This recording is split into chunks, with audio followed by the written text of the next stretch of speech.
Hello everyone, नमस्कार, क्या हाल चाल my future doctors? I hope you all are very well and doing absolutely great.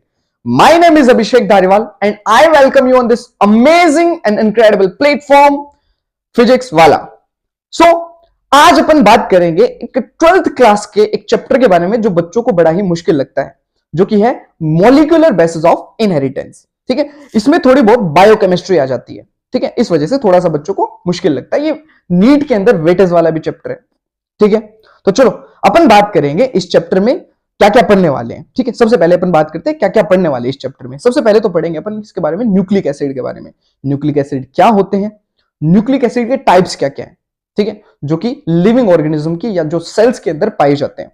ठीक है, फिर अपन बात करेंगे न्यूक्लिक एसिड की स्ट्रक्चर के बारे में, डिटेल स्टडी करेंगे अपन इसकी स्ट्रक्चर के बारे में, जैसे डीएनए के बारे में बात करेंगे, आरएनए के बारे में बात करेंगे. ठीक है, तो और उसके आगे अपन बात करेंगे इसके जो फॉर्मेशन कैसे होती है, इनकी जो प्रोसेस कैसे होती है, जिसको बोलते हैं सेंट्रल डोगमा थ्योरी, इसके बारे में बात करेंगे. ठीक है, उससे पहले अपन डिस्कवरी भी पढ़ेंगे, कैसे ये डिस्कवर हुए हैं. ठीक है, आरएनए कैसे डिस्कवर हुआ है, डीएनए कैसे डिस्कवर हुआ है, आरएनए वर्ल्ड के बारे में पढ़ेंगे. ठीक है, तो बहुत सारे टॉपिक हैं इस चैप्टर में, थोड़ा कंसेप्चुअल भी है. ठीक है, बेसिक से उठाएंगे एंड तक, है ना, एंड तक अपन को हाई लेवल तक जाना है.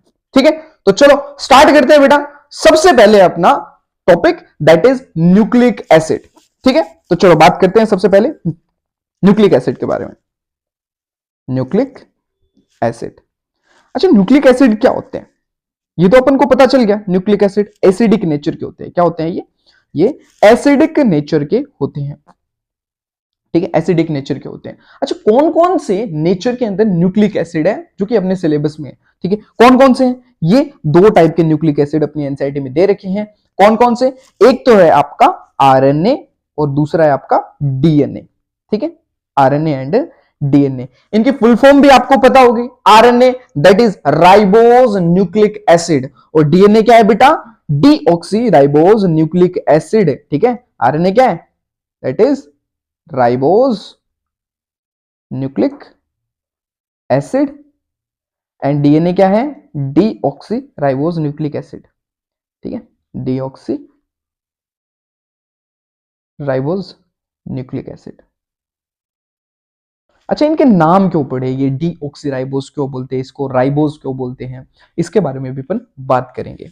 ठीक है, अगर बेसिकली अगर बात करें, ठीक है, आरएनए के बारे में या डीएनए के बारे में, इसमें पाए जाते हैं आपको स्ट्रैंड. ठीक है, नॉर्मली अगर देखा जाए तो डीएनए कैसा दिखता है आपको, डबल स्ट्रैंड दिखता है. ठीक है, कुछ वायरसेस होते हैं जिनमें सिंगल स्ट्रैंड डीएनए भी पाया जा सकता है ना, कुछ ये ऐसा दिखता है आपको. ठीक है, ये आपका डबल स्ट्रैंड डीएनए है ना, एक स्ट्रैंड ये हो गया और एक स्ट्रैंड ये हो गया. ये क्या है आपका, ये क्या बना रही है, ये स्ट्रैंड है बेटा आपके, क्या है, स्ट्रैंड है डीएनए के. ठीक है, ये डीएनए है. ठीक है, अच्छा आरएनए, नॉर्मली आरएनए कैसा होता है, सिंगल स्ट्रैंड होता है. ठीक है, कैसा होता है, सिंगल स्ट्रैंड आरएनए होता है. ठीक है, इतनी बात समझ में आई. ठीक है, तो ये सिंगल स्ट्रैंड, ये आरएनए है. अच्छा, इसमें आपने देखा होगा ये भी क्या है बेटा आपके, स्ट्रैंड है. ठीक है, इसमें आप अगर इसको थोड़ा सा आप जूम इन करोगे, ठीक है, थोड़ा सा आप जूम इन करोगे तो कुछ ऐसा दिखाई देगा. इसमें आपको ये कुछ लाइनें दिखाई देगी, ये लाइनें एक्चुअल में बॉन्ड होते हैं. ठीक है, और कुछ ऐसे dot dot dot dot dot dot भी दिखाई देंगे. अगर एक स्ट्रैंड के बारे में बात करूं, अगर अपन एक स्ट्रैंड के बारे में बात करते हैं, एक स्ट्रैंड के बारे में बात करते हैं, तो एक स्ट्रैंड आपको कुछ ऐसा दिखाई देता है. ठीक है, कुछ ऐसा दिखाई देता है जिसमें आपको छोटे छोटे छोटे छोटे कुछ यूनिट्स दिखाई देगी. इनको क्या बोलते हैं, इनको बोलते हैं न्यूक्लियोटाइड. ठीक है, क्या बोलते हैं, न्यूक्लियोटाइड कहा जाता है. ठीक है, अच्छा तो स्ट्रैंड को मैं क्या नाम दे सकता हूं, देखो एक स्ट्रैंड के अंदर बहुत सारे न्यूक्लियोटाइड है. ठीक है, एक सिंगल स्ट्रैंड के अंदर बहुत सारे न्यूक्लियोटाइड होते हैं, तो मैं इसको क्या नाम दे सकता हूं, इसको मैं नाम दे सकता हूं पॉलीन्यूक्लियोटाइड. ठीक है, पॉलीन्यूक्लियोटाइड. ठीक है, तो पॉलीन्यूक्लियोटाइड क्या है, पॉलीन्यूक्लियोटाइड एक टाइप का स्ट्रैंड ही है. ठीक है, क्या है, एक टाइप का स्ट्रैंड है. ठीक है, जो कि जिसमें बहुत सारे आपके क्या है, न्यूक्लियोटाइड प्रेजेंट हैं. ठीक है, इतनी बात समझ में आई. तो चलो अपन पढ़ने जा रहे हैं अभी न्यूक्लिक एसिड की स्ट्रक्चर. ठीक है, तो अपन क्या पढ़ेंगे, structure of RNA and DNA. ठीक है, इनके स्ट्रक्चर के बारे में बात करेंगे। तो स्ट्रक्चर से अपन को सबसे पहले किसका पता होना चाहिए, न्यूक्लियोटाइड का पता होना चाहिए। न्यूक्लियोटाइड की स्ट्रक्चर के बारे में अपन को पता होना चाहिए कि न्यूक्लियोटाइड एक्चुअल में दिखता कैसा है। ठीक है, तो चलो इसे पढ़ने से पहले सबसे पहले अपन को बात करनी होगी स्ट्रक्चर ऑफ न्यूक्लियोटाइड। ठीक है, न्यूक्लियोटाइड की स्ट्रक्चर के बारे में अपन को बात करनी होगी। ठीक है, न्यूक्लियोटाइड एक्चुअल में दिखता कैसे। तो चलो बात करते हैं बेटा। ठीक है, ये आपका क्या है, ये स्ट्रैंड है, इसमें बहुत सारे आपके क्या है, न्यूक्लियोटाइड हैं। ठीक है, इसमें बहुत सारे न्यूक्लियोटाइड है। अपन सिंगल एक न्यूक्लियोटाइड के बारे में बात करेंगे, एक न्यूक्लियोटाइड के बारे में बात करेंगे। ठीक है, न्यूक्लियोटाइड। अच्छा, एक जो न्यूक्लियोटाइड होता है वो 3 चीजों से बना होता है, चाहे आरएनए ले लो चाहे डीएनए ले लो। ठीक है, क्योंकि दोनों के अंदर ही क्या है, न्यूक्लियोटाइड है, दोनों के अंदर स्ट्रैंड है। आरएनए के अंदर नॉर्मली अगर देखा जाए तो सिंगल स्ट्रैंड होता है। ठीक है, अगर स्ट्रैंड के अंदर देखें तो बहुत सारे आपके न्यूक्लियोटाइड है। ठीक है, डीएनए के अंदर भी देख लो बेटा न्यूक्लियोटाइड है। डीएनए के अंदर डाई न्यूक्लियोटाइड है ना, डाई पोली न्यूक्लियोटाइड है ना, 2 पोली न्यूक्लियोटाइड की चेन होती है। डबल स्ट्रैंड बना रहा है ना, मतलब 2 स्ट्रैंड है, डबल स्ट्रैंड डीएनए मतलब 2 पोली न्यूक्लियोटाइड की चेन। ठीक है, अच्छा, एक न्यूक्लियोटाइड के अंदर होता क्या क्या है उसके बारे में अपन बात करते हैं। देखो, एक न्यूक्लियोटाइड के अंदर 3 कंपोनेंट होते हैं, है ना। सबसे पहले अपन बात करेंगे शुगर के बारे में कि कौन कौन सी शुगर होती है, आरएनए के अंदर कौन सी शुगर है, डीएनए के अंदर आपकी कौन सी शुगर है, इसके बारे में अपन बात करेंगे। सेकंड नंबर पे अपन बात करेंगे बेटा, है ना, फॉस्फेट ग्रुप। सेकंड होता है इसका फॉस्फेट ग्रुप, फॉस्फेट ग्रुप। ठीक है, फॉस्फेट ग्रुप भी होता है। ठीक है, और क्या होता है इसके अंदर, और क्या होता है आपका नाइट्रोजिनस बेस, नाइट्रोजिनस बेस। ठीक है, ये 3 कंपोनेंट होते हैं आपके एक न्यूक्लियोटाइड के अंदर, है ना। न्यूक्लियोटाइड पढ़ने से पहले देखो, डीएनए पढ़ने से पहले क्या पता होना चाहिए, न्यूक्लिक एसिड पढ़ने से पहले आपको न्यूक्लियोटाइड का पता होना चाहिए। न्यूक्लियोटाइड पढ़ने से पहले अपन को इन 3 कंपोनेंट के बारे में जानना है। ठीक है, तो सबसे पहले अपन बात करेंगे बेटा शुगर के बारे में। किसके बारे में, शुगर के बारे में, कि शुगर एक्चुअल में दिखता कैसा है। ठीक है, कौन सी शुगर होती है। ठीक है, तो बात करते हैं बेटा शुगर के बारे में। ठीक है, शुगर। ठीक है, शुगर कौन सी होती है, अपन दोनों के बारे में बात करेंगे। आरएनए के अंदर कौन सी शुगर होती है, डीएनए के अंदर कौन सी शुगर होती है। ठीक है, तो सबसे पहले अपन बात करें आरएनए और डीएनए के बारे में। ठीक है, इधर लिख लेते हैं आरएनए और इधर लिख लेते हैं डीएनए।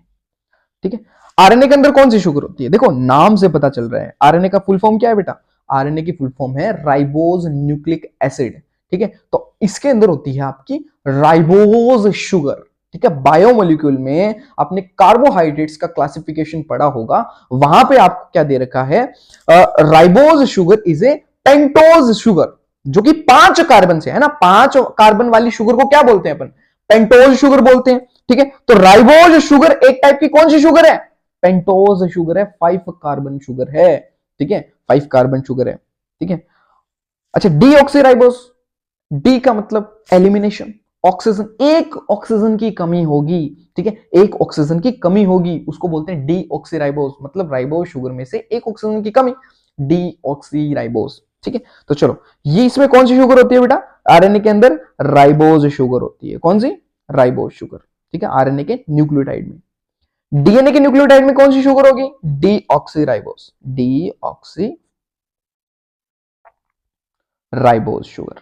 ठीक है, डीऑक्सीराइबोज शुगर। अच्छा, इनकी केमिकल स्ट्रक्चर भी आपने पढ़ी है बेटा। ठीक है, बायोमोलिक्यूल के अंदर, केमिस्ट्री में भी पढ़ते हैं। मैंने कहा था ना, ये जो चैप्टर है आपका बायोकेमिस्ट्री का चैप्टर है। ठीक है, जिसमें केमिस्ट्री थोड़ी बहुत लगेगी। ठीक है, तभी बच्चों को मुश्किल लगता है थोड़ा सा ये चैप्टर। ठीक है, चलो बात करते हैं बेटा। ठीक है, राइबोज शुगर कैसी शुगर है, ये देखो, इनकी अगर अपन रिंग स्ट्रक्चर बनाए, ठीक है, रिंग स्ट्रक्चर बनाए तो कुछ ऐसी स्ट्रक्चर बनेगी इसकी। ठीक है, देखो ये कुछ ऐसी स्ट्रक्चर बनेगी जिसमें यहां पे H OH H, ये फर्स्ट कार्बन, देखो सबसे पहले दोबारा बनाते, देखो यहां पे ये ऑक्सीजन, ये ऑक्सीजन। 5 मेंबर्ड रिंग होती है, जिसमें क्या होते हैं, जिस रिंग के अंदर तो आपके 4 ही कार्बन होते हैं। देखो 4 कार्बन बताते हैं कौन कौन से, ये फर्स्ट कार्बन, ये सेकंड कार्बन, ये थर्ड कार्बन, ये फोर्थ कार्बन, और 5th कार्बन रिंग से बाहर होता है। ठीक है, अभी बताते, देखो ये यहाँ पे OH, यहाँ पे H, यहाँ पे H, यहाँ पे OH और यहाँ पे H, यहाँ पे OH, यहाँ पे H। ठीक है, यहां पर होता है आपका फिफ्थ कार्बन CH2 और इसके साथ जुड़ा होता है आपका OH। OH यहां जोड़ सकते हैं। ठीक है, OH। ठीक है, तो ये हो गया आपका राइबोज शुगर। कौन सी शुगर है बेटा? ये राइबोज शुगर। ठीक है, ये आपकी राइबोज शुगर है। अच्छा, राइबोज शुगर में क्या क्या फीचर दे सकते हैं बेटा? क्या थोड़ा बहुत बताओ इसके बारे में। राइबोज शुगर होती है वो क्या होती है? 5 मेंबर्ड रिंग होती है। क्या होती है? 5 मेंबर्ड रिंग होती है। अच्छा, रिंग के अंदर कितने कार्बन है? रिंग के अंदर आपके 4 कार्बन है। ठीक है, प्लस में 1 ऑक्सीजन है। ठीक है, अच्छा, फिफ्थ कार्बन कहां होता है? Fifth carbon outside the ring, outside the ring, ring के बाहर होता है बेटा। ये फिफ्थ कार्बन है। ये कौन सा कार्बन है? फिफ्थ कार्बन है। ठीक है, ये फिफ्थ कार्बन आपका। ठीक है, तो ये हो गया आपका राइबोज शुगर। ठीक है, इसका फॉर्मूला क्या होता है? बना सकते हैं अपन फॉर्मूला, C5H10 और O5। ठीक है, ये इसका फॉर्मूला बन सकता है। ठीक है, आई बात समझ में? ठीक है, अच्छा, अब बात करते हैं अपन डीऑक्सीराइबोस, मतलब एक ऑक्सीजन की कमी। ठीक है, डीऑक्सीराइबोस का फॉर्मूला क्या बन जाएगा फिर? C5H10 and O5। ठीक है, समझ में आया? ठीक है, तो चलो देखते हैं इसकी स्ट्रक्चर कैसी होती है। इसकी स्ट्रक्चर भी देख लो। ठीक है, इसकी रिंग स्ट्रक्चर कुछ ऐसी दिखती है बेटा। ठीक है, इसकी रिंग स्ट्रक्चर कुछ ऐसी ही दिखती है। ठीक है, यहाँ पे OH देखो, कार्बन, कार्बन नंबर लिखो पहले। कार्बन नंबर, ये फर्स्ट कार्बन, ये सेकंड कार्बन, ये थर्ड कार्बन, ये फोर्थ कार्बन और फिफ्थ कार्बन बाहर की तरफ होता है। ठीक है, अब देखो यहाँ पे लिखो क्या क्या जुड़े होते हैं इस कार्बन के साथ। यहाँ पे H, यहाँ पे H, यहाँ पे OH, यहाँ पे H, यहाँ पे OH, यहाँ पे H और यहाँ पे क्या आ जाएगा आपका CH2 और इसके साथ क्या जुड़ा हुआ है? आपका OH जुड़ा हुआ है। फिफ्थ कार्बन क्या होता है? यहाँ पे बाहर की तरफ होता है। ये फिफ्थ कार्बन है। ठीक है, इतनी समझ में आई? ये कौन सी शुगर होगी आपकी? Deoxyribose, deoxyribose sugar. ठीक है, डीऑक्सीराइबोस शुगर। तो शुगर के बारे में अगर बात करें तो पेंटोज शुगर होती है दोनों के अंदर ही। पेंटोज का मतलब 5 कार्बन शुगर। कौन सी शुगर बेटा? ये 5 कार्बन शुगर होती है। समझ में आया? ठीक है, तो आरएनए के अंदर राइबोज शुगर, डीएनए के अंदर डीऑक्सीराइबोज शुगर, तभी तो नाम है देखो, डीऑक्सीराइबोज न्यूक्लिक एसिड। ऐसा न्यूक्लिक एसिड जिसमें डीऑक्सीराइबोज शुगर है। और राइबोज शुगर मतलब राइबोज न्यूक्लिक एसिड मतलब इसके अंदर राइबोज शुगर है। सिंपल सी बात है। ठीक है, इनकी स्ट्रक्चर आप याद रख लेना। ओ सॉरी, यहां पे क्या होगा आपका? सिंगल H जुड़ेगा। ठीक है, यहां से देखो सेकंड कार्बन पे देखो, यहां पे अगर बात करें तो कहां से और कहां से कम हुआ है? ठीक है, यहां पे सिंपल क्या आ जाएगा आपका? O आ जाएगा। कहां से कम हुआ है बेटा? कहां से कम हुआ है? एक आपका ऑक्सीजन, एक ऑक्सीजन आपका सेकंड कार्बन पे जो OH था उसकी जगह आपका H है। ठीक है, इतनी समझ में आई क्या? ठीक है, तो ये हो गया। देखो, एक ऑक्सीजन की यहां पे क्या हो गई? कमी हो गई। ठीक है, ये करेक्ट कर लेना, ये देख लेना। ठीक है, इस पर देखो और इसको देखो। इतना समझ में आया?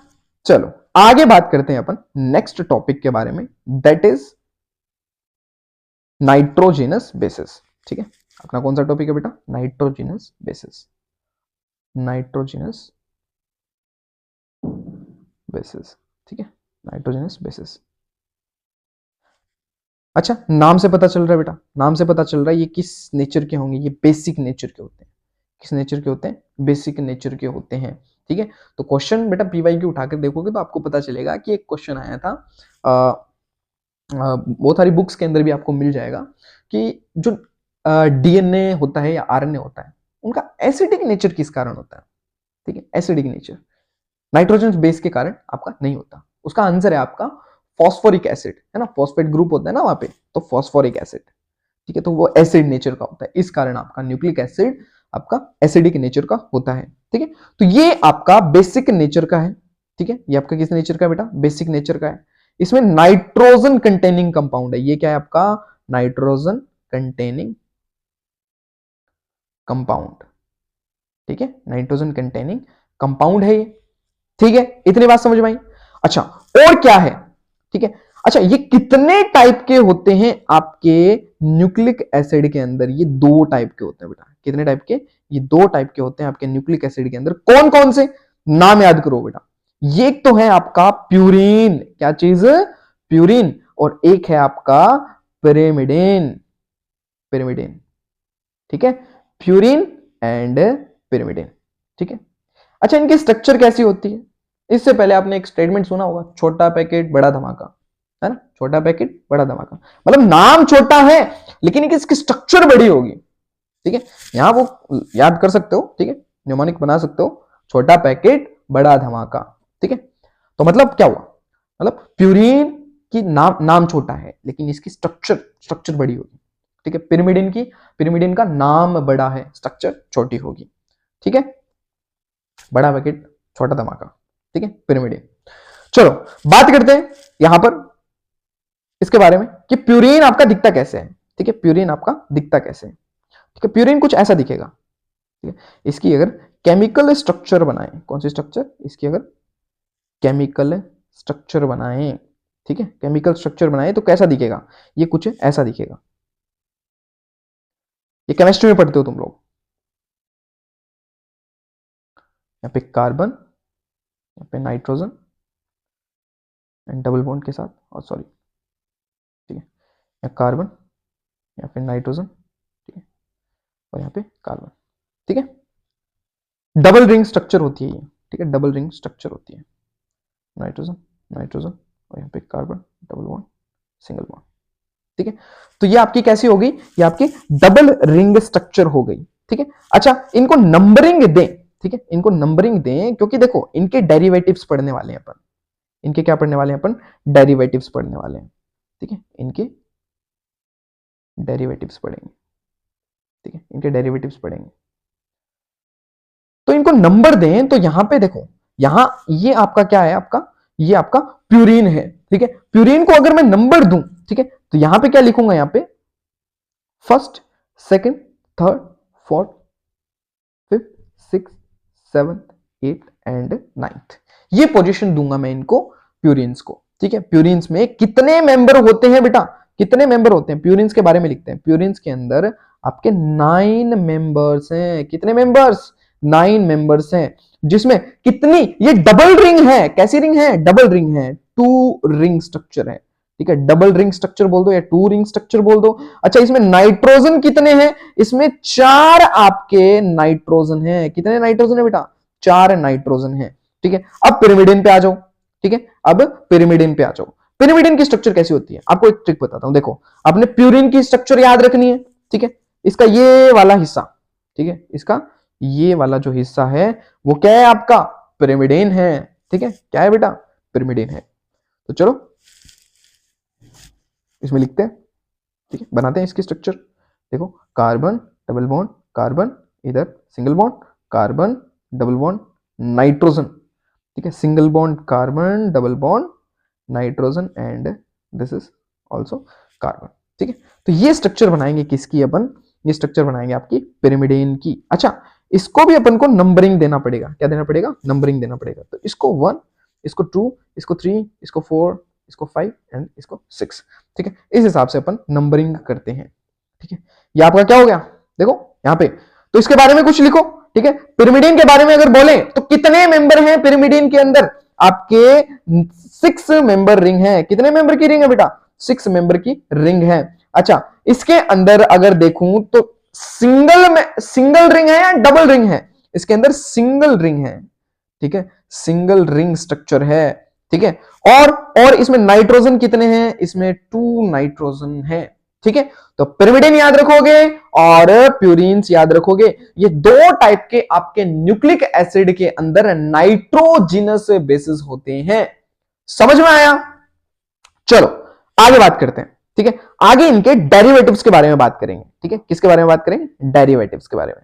ठीक है, तो देखो डेरिवेटिव्स, इसके भी डेरिवेटिव्स। ठीक है, डेरिवेटिव्स, तो इसके कौन कौन से डेरिवेटिव्स हैं, चलो देखते हैं एग्जांपल। ठीक है, इसका भी एग्जांपल देखते हैं। ठीक है, प्यूरिन के डेरिवेटिव्स देखते हैं और पिरिमिडिन के डेरिवेटिव्स देखते हैं।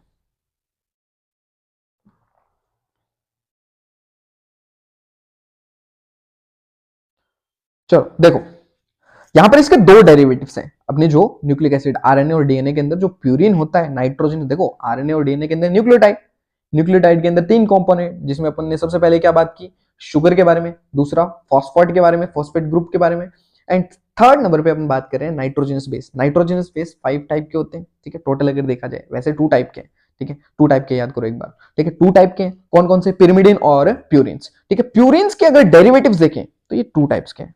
कितने टाइप के? 2 टाइप्स के। कौन कौन से प्यूरिन्स के प्यूरिन्स के डेरिवेटिव्स हैं? सबसे पहले है आपका एडेनिन। क्या चीज है? एडेनिन। और दूसरा आपका ग्वानिन, ठीक है। एडेनिन एंड ग्वानिन, ये इसके डेरिवेटिव्स हैं, ठीक है, इसी से बने हैं। डेरिवेटिव्स का मतलब इसी से बने हैं, इसमें कोई और ग्रुप आकर के जुड़ गया है। इतना डिटेल में वैसे तो जा सकते हो, लेकिन इतना डिटेल में केमिस्ट्री में जाते हैं अपन, ठीक है। एक सेकेंड, हाँ अब ठीक है।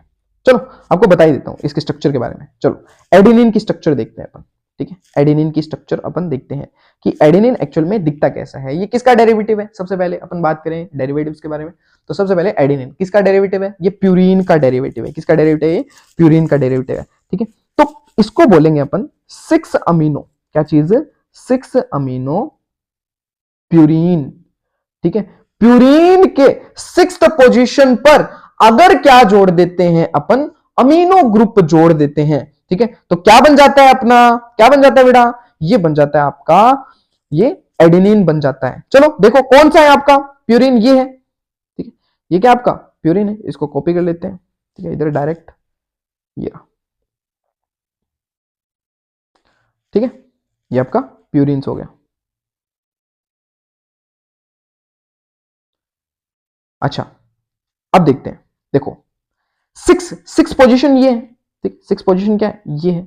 अच्छा यहां पर आपको एक एक्स्ट्रा हाइड्रोजन भी आपको नजर आ रहा होगा, क्योंकि देखो वैलेंसी कितनी है इसकी? 4 होती है वैसे, 3 वैलेंसी, एक हाइड्रोजन जुड़ा हुआ है, ठीक है, ऑफ कोर्स यहाँ पे एक हाइड्रोजन जुड़ा हुआ है, ठीक है। तो अपन क्या करते हैं, यहां पर 6th पोजीशन पर अमीनो ग्रुप जोड़ देते हैं, हाइड्रोजन को हटा करके अमीनो ग्रुप जोड़ देते हैं, ठीक है, अमीनो ग्रुप जोड़ देते हैं NH2। अब ये क्या बन गया बेटा? अब ये बन गया आपका प्यूरिन। क्या बन गया? Purine, sorry adenine. क्या चीज है? एडेनिन, ठीक है, एडेनिन बन चुका है। अच्छा लगे आता हूं अपन ग्वानिन के बारे में भी थोड़ी बात कर लेते हैं, ठीक है। ग्वानिन, ग्वानिन फिर कैसा दिखेगा, ठीक है। ग्वानिन, इधर हेडिंग डालते हैं अपन ग्वानिन, ठीक है। सेकंड नंबर पे आपका ग्वानिन, ठीक है। ग्वानिन भी एक टाइप का नाइट्रोजनस बेस है। किस टाइप का नाइट्रोजनस बेस है? ये प्यूरिन है। क्या चीज है? प्यूरिन है। अच्छा इसका अगर मैं केमिकल नेम देखूं तो क्या है बेटा, ठीक है, 2 अमीनो 6 ऑक्सो प्यूरिन। क्या चीज है? 2 अमीनो 6 ऑक्सो प्यूरिन, ठीक है, 2 अमीनो 6 ऑक्सो प्यूरिन, ठीक है। मतलब सेकंड पोजीशन पर तो आपका क्या जुड़ेगा? अमीनो ग्रुप जुड़ेगा, और 6th पोजीशन पर आपका क्या जुड़ेगा? ऑक्सो ग्रुप जुड़ेगा, ठीक है। फिर आपका क्या बन जाएगा? आपका ग्वानिन बन जाएगा, ठीक है। चलो देखो बनाओ, देखो यहां कॉपी करो, ये किया अपन ने कॉपी, ठीक है। एक्स्ट्रा डॉट्स हटा देते हैं, ठीक है, ताकि आपको कंफ्यूजन ना हो। यस, हाँ। तो यहां क्या क्या है देखो, सेकंड सेकंड सेकंड पर क्या जुड़ा हुआ है? अमीनो ग्रुप, मतलब ये वाला। अच्छा इसके पास एक हाइड्रोजन एक्स्ट्रा है, यस, ठीक है। तो यहां पे क्या जुड़ेंगे? अमीनो ग्रुप जुड़ेगा, NH2, ठीक है। सेकंड कार्बन पर अमीनो ग्रुप, ठीक है, ये अमीनो हो गया। और आपका अब देखें तो 6th है ना, 6th पर क्या जुड़ा हुआ है? ऑक्सो ग्रुप जुड़ा हुआ है। 6th ये है, ऑक्सो ग्रुप डबल बॉन्ड के साथ ऑक्सीजन जुड़ता है, ठीक है। तो एक कार्बन अपन को, एक बॉन्ड अपन को हटाना पड़ेगा, ठीक है। तो ये आपका क्या बन गया? आपका ग्वानिन बन चुका है। क्या बन चुका है? ग्वानिन, ठीक है। ये ग्वानिन की स्ट्रक्चर है, केमिकल स्ट्रक्चर है। वैसे ही बात करते हैं बेटा इसके डेरिवेटिव्स के बारे में। किसके? अपन का पिरिमिडिन के डेरिवेटिव्स के बारे में। तो सबसे पहले इसको कर लेते हैं बेटा कॉपी, ठीक है, कॉपी, यस। अच्छा इसके जो डेरिवेटिव्स हैं वो आपको 3 टाइप के आपको डेरिवेटिव्स दिखेंगे, ठीक है, 3 टाइप के आपको डेरिवेटिव्स दिखेंगे। कौन कौन से? सबसे पहला आपको देखने को मिलेगा आपको जो यूरेसिल, ठीक है, यूरेसिल, साइटोसिन, ठीक है, और आपका थाइमिन, थाइमिन, ठीक है। यूरेसिल, साइटोसिन और थाइमिन, ये तीन आपके नाइट्रोजनस बेस हैं जो किसके डेरिवेटिव्स हैं, आपके पिरिमिडिन के डेरिवेटिव्स हैं। ठीक है, इतनी बात समझ में आई। चलो अब बात करते हैं इनकी केमिकल स्ट्रक्चर, है ना। ऑफ कोर्स अपन ने प्यूरिन्स की देखी है तो पिरिमिडिन की भी थोड़ी बहुत देख लेते हैं। वैसे ऐसे याद मत रखना चाहिए, बायोलॉजी में इतनी रिक्वायरमेंट नहीं है, ठीक है इसकी, बस एक्स्ट्रा इंफॉर्मेशन के लिए मैं आपको बता देता हूं। ठीक है, देखो किसके डेरिवेटिव्स है, इसके प्यूरिन्स के डेरिवेटिव्स हैं। तो सबसे पहले अपन प्यूरिन्स बना देते हैं इधर, सॉरी पिरिमिडिन। ठीक है, अच्छा पिरिमिडिन जो है सबसे पहले देखो, सबसे पहले इस अपन इवोल्यूशन के अकॉर्डिंग देखते हैं। इस अर्थ पर सबसे पहले जो न्यूक्लिक एसिड बना था, ठीक है, वो था आरएनए। ठीक है, आरएनए के अंदर होता है, ये आगे भी बताऊंगा मैं आपको। ठीक है, थोड़ा सा अपन को बेसिक जानकारी के लिए मैं आपको बताता हूं कि आरएनए सबसे पहले इस धरती पे बना था। आरएनए से इवॉल्व हुआ है आपका डीएनए। अच्छा, आरएनए के अंदर अगर मैं पिरिमिडिन के बारे में बात करूं तो पिरिमिडिन में भी सबसे पहले क्या बना, आपका यूरेसिल बना है। तो सबसे पहले अपन को यूरेसिल की स्ट्रक्चर देखते हैं। यूरेसिल से क्या बने, यूरेसिल थोड़े बहुत इवॉल्व होकर के आपके क्या बने हैं, थाइमिन और आपके साइटोसिन बने हैं। ठीक है, तो अपन सबसे पहले यूरेसिल की स्ट्रक्चर देखते हैं कि यूरेसिल कैसा दिखता है। ठीक है, यहां हेडिंग डाल देते हैं यूरेसिल। ठीक है, यूरेसिल, यूरेसिल आपका कैसा दिखता है।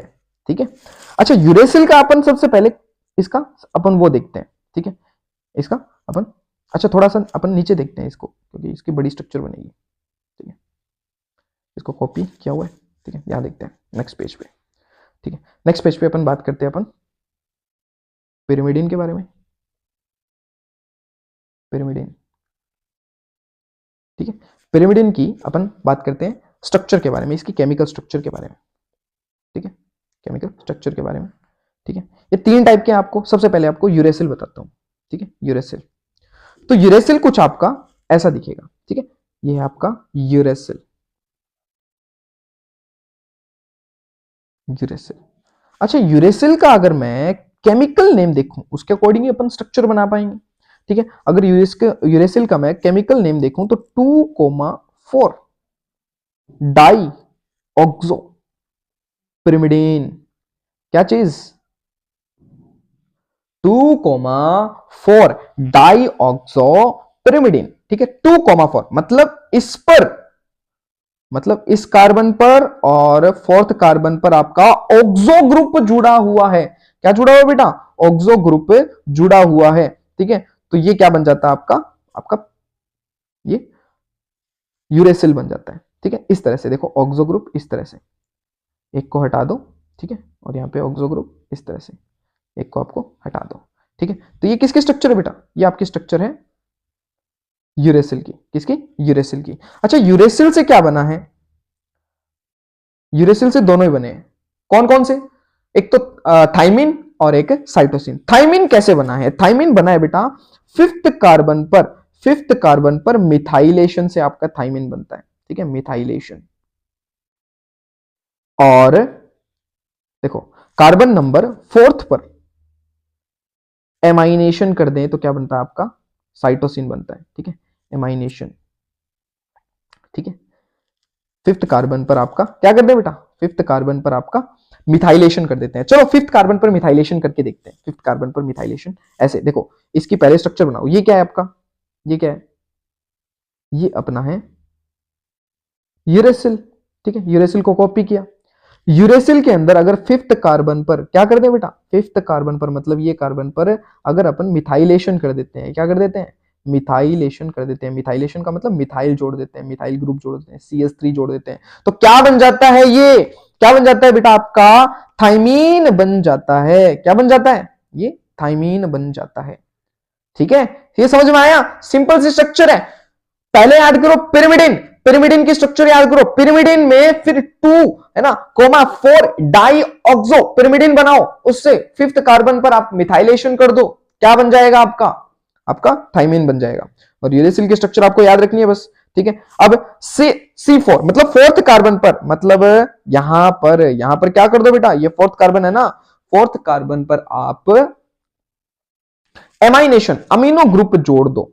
ठीक है, अमीनो ग्रुप जोड़ दो। तो किस तरह से जोड़ोगे देखो, वैसी स्ट्रक्चर लेके आओ यहाँ पे, ठीक है, ये रही, ठीक है, यहाँ पे जोड़ दो आप अमीनो ग्रुप NH2। अच्छा, यहाँ पे एक बॉन्ड और लगा दो फिर, ठीक है। तो क्या बन गया आपका, ये क्या बन गया आपका, साइटोसिन, ठीक है, साइटोसिन, ठीक है, साइटोसिन। अच्छा, साइटोसिन को क्या बोल सकते हो फिर, साइटोसिन को बोल सकते हो 4 amino 2 oxo 4 amino 2 oxo pyrimidine, ठीक है, पिरिमिडिन, ठीक है, पिरिमिडिन, ठीक है। इसको क्या बोल सकते हो, देखो इसकी एक एक अगर इसमें ये देखें तो ये वाला पार्ट किसके जैसा है आपका, ये वाला पार्ट आपका यूरेसिल जैसा है। यूरेसिल के अपन ये कौन से कार्बन पर, ठीक है, 5th कार्बन पर अपन ने क्या जोड़ दिया, मिथाइलेशन कर दिया, ठीक है, 5th कार्बन पर मिथाइलेशन कर दिया। तो इसको क्या बोल सकते हैं अपन, 5 मिथाइल यूरेसिल कहा जाते हैं, ठीक है, यूरेसिल, ठीक है, 5 मिथाइल यूरेसिल। अब देख लेते हैं अपन किसमें कौन सा पाया जाएगा, आरएनए के अंदर कौन से पाए जाएंगे, डीएनए के अंदर कौन से पाए जाएंगे। Of course we are talking about the differences between RNA and DNA, उनके कंपोनेंट्स, ठीक है। तो यहां आरएनए और इधर डीएनए, ठीक है। अगर मैं बात करूं आरएनए के बारे में, तो आरएनए के अंदर आपके 4 टाइप के नाइट्रोजनस बेस है। कितने टाइप के, 4 टाइप्स ऑफ नाइट्रोजनस बेस। और यहां पर, ठीक है, कितने टाइप के हैं, यहां पर भी 4 टाइप के नाइट्रोजनस बेस है, 4 टाइप्स ऑफ नाइट्रोजनस बेस, ठीक है, 4 टाइप्स ऑफ नाइट्रोजनस बेस। देखो कौन कौन से हैं, यहां पे आप याद कर सकते हो,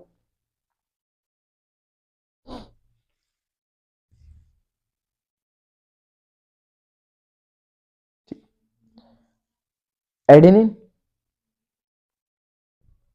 ग्वानिन, साइटोसिन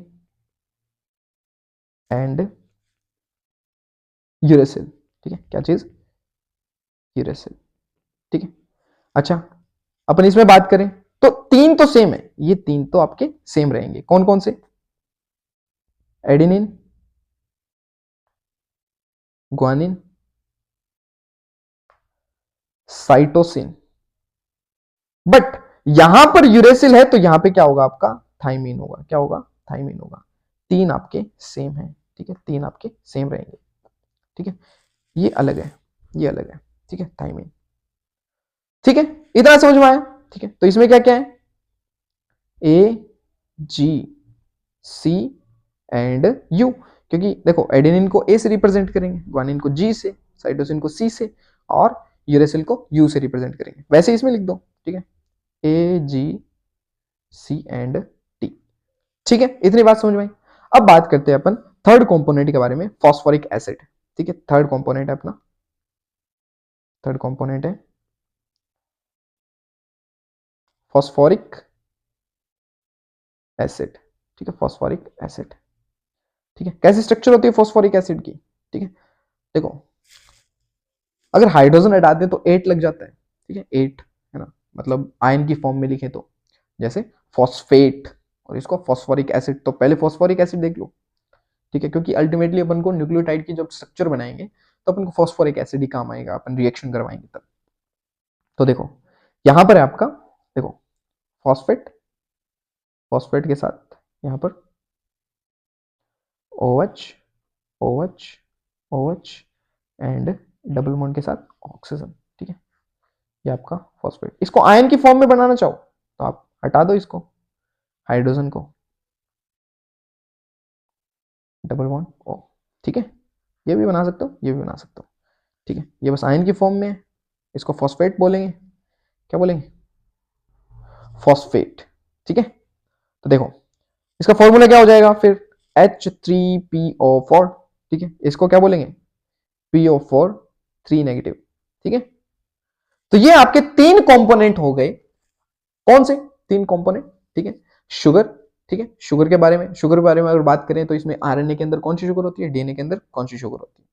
सेकंड नंबर पे अगर बात करें अपन, सॉरी, ठीक है, सेकंड नंबर पे बात करें अपन आपके न्यूक्लियोटाइड के बारे में, तो आरएनए के अंदर कौन से न्यूक्लियोटाइड होते हैं, डीएनए के अंदर कौन से न्यूक्लियोटाइड होते हैं, sorry nitrogenous base, nitrogenous base कौन सा होता है। अगर थर्ड नंबर पे बात करें अपन किसके बारे में? फॉस्फेट। तो फॉस्फेट या फॉस्फोरिक एसिड दोनों के अंदर सेम होते हैं, ठीक है। अगर इन दो क्वेश्चन का आप आंसर दे पा रहे हो तो इसका मतलब आपको लेक्चर समझ में आया है, ठीक है।